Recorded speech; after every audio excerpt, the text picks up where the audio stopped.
In this video, I'm gonna give you an update on the Audiofusion wireless in-ear monitor system that allows you to stream your in-ear monitor mix over Wi-Fi to your iPhone. I've used this system now every Sunday for almost 3 months at our church plant. I'm really excited about this system and this technology, and I know a lot of you are curious about whether or not it's been working great week in and week out. Well, keep watching this video because I'm gonna share an honest review and you're gonna hear about both the good and the bad of the Audiofusion in-ear wireless system. If we haven't met yet, my name is Jake Goslin. I'm the creator of Churchfront.com, helping you lead gospel-centered and tech-savvy worship. Subscribe to the channel so you don't miss out on any of our latest content to help you grow yourself and grow your worship ministry. When I first heard about this wireless in-ear monitor system that runs over Wi-Fi into your iPhone, I was super skeptical about it, but even though I was skeptical, I wanted to try it because I heard a lot of churches are using this system and getting a lot of great results. So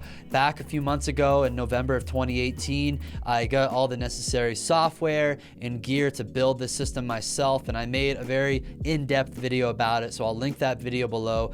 Check it out if you haven't seen that yet. And I also want to say I do not work for Audiofusion, and they did not pay me to make any of these videos. I simply came across their software and these tools. I wanted to try them out myself and give you guys an honest review. So if you have any questions about the technical stuff with setting this up or troubleshooting because you're trying this out yourself, please contact Audiofusion Systems. I'm gonna put their website down below. They have great customer service. I cannot help you nearly as much as them, and nor will I actually have time to help you with this setup. So contact them. After using this system now every week for 3 months, here are my concluding thoughts. The Soundcaster in-ear monitor system works great most of the time. And when I say most of the time, I mean 99% of the time. That 99% of the time, to me, it's some of the clearest in-ear mixes I've ever heard in my life. And I love it as a lead vocalist and as a guitarist in a worship ministry context. Unfortunately, I said this system works most of the time, and that 1% of the time when it doesn't work and it cuts out or it glitches, it can be incredibly distracting and frustrating. And I really have taken the time to dial in all the proper settings, making sure the phone is in airplane mode and location services are off so there's no interference. I've also moved our powerful router up to our stage, so now it's only about 15 feet away from myself and any of the other musicians. Despite all this optimization, we still get those dropouts once in a while. One time during a worship service while I was praying, it was in between the first and second song. Fortunately, it was in between songs because it made it a little bit easier to troubleshoot, but I was praying and it started glitching, and it just makes this like really distracting skipping noise. Usually this might happen once in a while and it only glitches for a few seconds and then it kind of catches back up and it works fine. But during this prayer, it was glitching like crazy and it wasn't stopping. So I had to somehow focus enough to wrap up the prayer, and then it kept glitching. So I'm like, okay, I need to reset the app. So I had to pull my phone out of my pocket, and even I make fun of the situation usually. Whenever this happens in worship, I tell the congregation, hey, my phone is glitching right now. This is how I'm getting my in-ear mix. Just excuse me while I restart it to make it functional again. And you know what my congregation did when they saw me do that? Nothing. A few of them chuckled because they knew I was making light of the situation, but I'm willing to take these risks to try new technology because I like to be innovative, and if something gets messed up, just be honest with people what's going on. Obviously, if it continues to be a distraction, then you just have to nix it completely. That has not been the case with this. It has been working, like I said, 99% of the time. Unfortunately, sometimes that 1%, it can glitch pretty bad and you have to restart the app. And that day when I restarted it, it worked fine the rest of the service. And I should mention, when I had that major glitch in the middle of a worship service, that was when our Wi-Fi router was still in the back of the room in our tech booth. Since then, I've moved the router on stage and I have not experienced a glitch that badly since then. We still have the little dropouts, but nothing that major. There are 2 more downsides about this system so far that I've been experiencing. The next one is that I cannot seem to get it to work well for some of my other musicians. For some of them, it works fine. Like my wife and I led one Sunday, we both used this in-ear system and it worked great. She said it sounded clear, never had dropouts, and it was the same for me. But then we have some other worship leader vocalists who they cannot get it to work properly on their phone. And again, we dial in all the settings, we turn off all of the interfering features on your phone like location services, and we put it in airplane mode, but still we encounter issues with our other musicians. So that's why most Sundays when we're using this system, it's just me that is using this for my in-ear mix, not any of my other musicians. And then the final downside I want to share about this system is that little bit of latency that you have sending the audio, from your mic to your mixer to the computer to the Wi-Fi router and then to your phone, maybe it's like 12 milliseconds or something like that. Don't quote me on that figure. I've heard from the Audiofusion team that may be the approximate number when it comes to latency.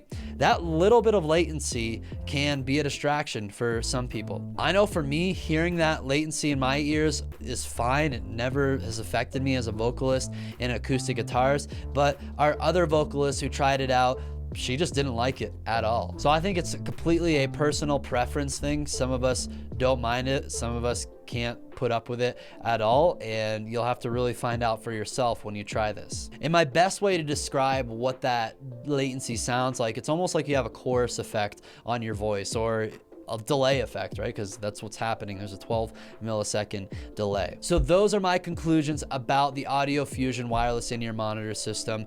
When it works phenomenally. It's also a great way to save some money building a wireless in-ear system. But if your environment is not optimized for this, maybe you have a lot of Wi-Fi interference going on, then you're gonna start experiencing glitches, and those glitches can be a huge distraction and headache. So many people have asked me, Jake, should I try this system at my church?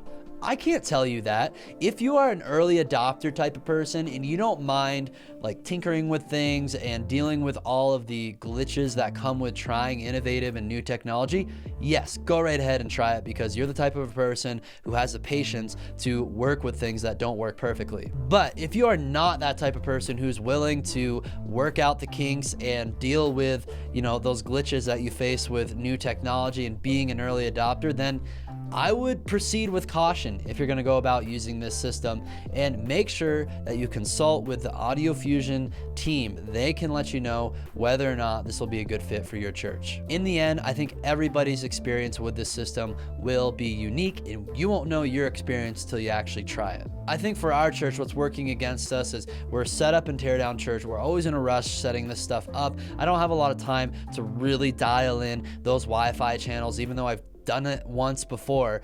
Maybe I have to be doing that every single week. It's not really ideal. So that's probably part of the reason why I've been dealing with some of these glitches. But if I were at a church that things were permanently set up all the time and you didn't have a billion Wi-Fi networks around, I would foresee this working pretty darn well, especially if you can get the Wi-Fi router on stage somewhere close to the musicians. If you are still on the fence about trying this out at your church and you're just more concerned about the financial investment when it comes to buying the software licenses and then also an expensive Wi-Fi router, here's a strategy for you, the strategy I used to make sure it's actually going to work before you spend a dime.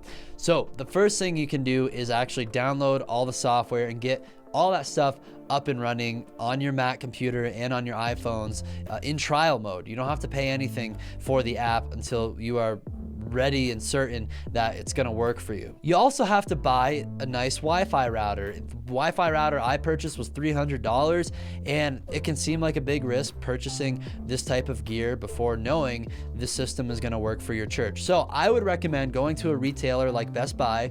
They have a 15-day, no questions asked return policy. Just make sure you don't damage the product at all, keep the receipts, and keep the original box and packaging, and purchase the router knowing you have 15 days to decide whether or not you're going to commit to this setup. And then once you have the Wi-Fi router and the software and the apps running and you test it out with your band, if it doesn't work, if it's too glitchy for you, then return the router. That's my best advice for those of you who want to try this, but you're uncertain about making the financial investment. Before I end this video, one more time, I want to emphasize, if you have questions about the Audiofusion system, reach out to the Audiofusion team not myself. I am not able to provide you support on this product. I did not make this product. I do not sell this product. I'm simply just reviewing it here. If you need help with setting it up at your church, please contact their team. I hope you found this 3-month update video helpful.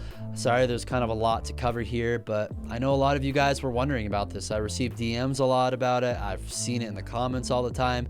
Rather than answering all those questions there, I just wanted to create one video and update you guys 3 months in. This system works great for the most part. Hey, it's me a day after I shot this video, and I forgot to mention, so I am continuing to use this system on a weekly basis because I personally don't mind the latency. I can deal with a few dropouts here or there.